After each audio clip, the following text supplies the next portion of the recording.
अकबर इलाहाबादी की एक गजल है, हंगामा है क्यों बरपा। इस गजल को बहुत मौजू मौके पर गुलाम अली ने पाकिस्तान में गाया था, पर इन दिनों भारत में इस गजल के मंजर देखे जा सकते हैं। वाकया है समान नागरिक संहिता या कॉमन सिविल कोड या फिर यूसीसी को लागू करने का।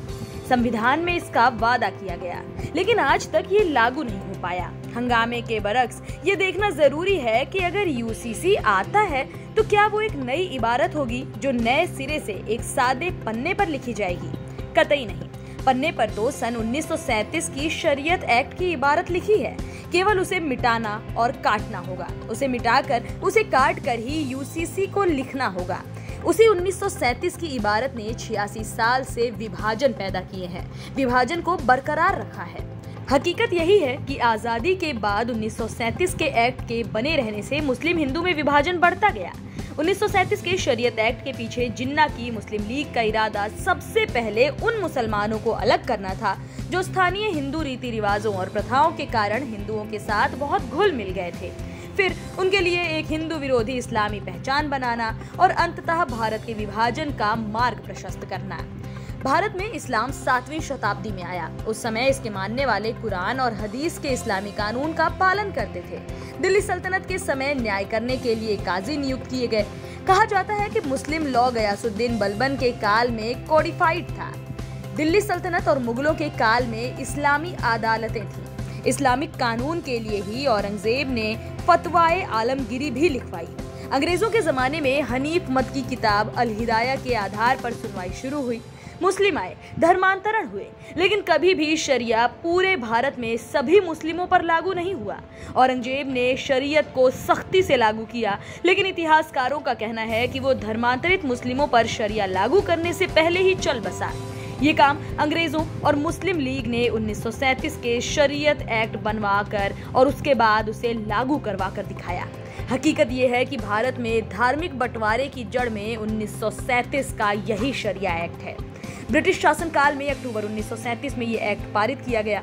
मात्र 2.5 साल के भीतर यानी मार्च 1940 में जिन्ना ने लाहौर विभाजन प्रस्ताव पारित कर दिया, मानो वो इसी का इंतजार कर रहे थे। हमारे संविधान के आर्टिकल 44 में यूसीसी का जिक्र क्यों है?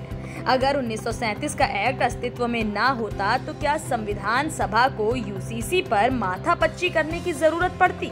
संविधान सभा में यूसीसी का विचार स्पष्ट रूप से 1937 के शरीयत अधिनियम को रद्द करने के लिए था।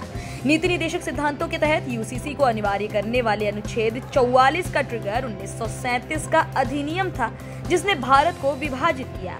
डॉक्टर भीमराव अंबेडकर ने संविधान सभा में यूसीसी की जबरदस्त वकालत की थी।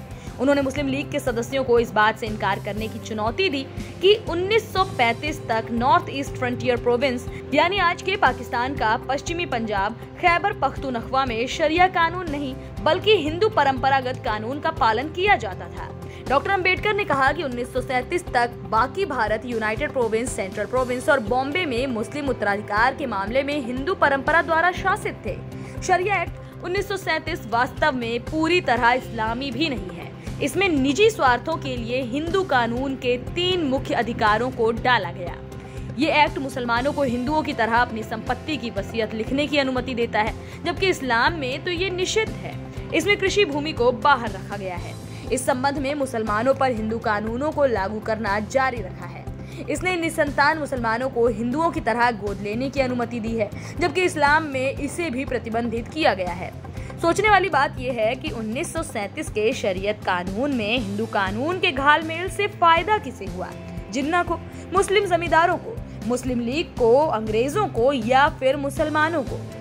ये भी सोचिए कि अगर 1937 का एक्ट ना बना होता तो क्या देश, समुदाय और समाज का जो विभत्स बंटवारा हुआ है क्या वो होता?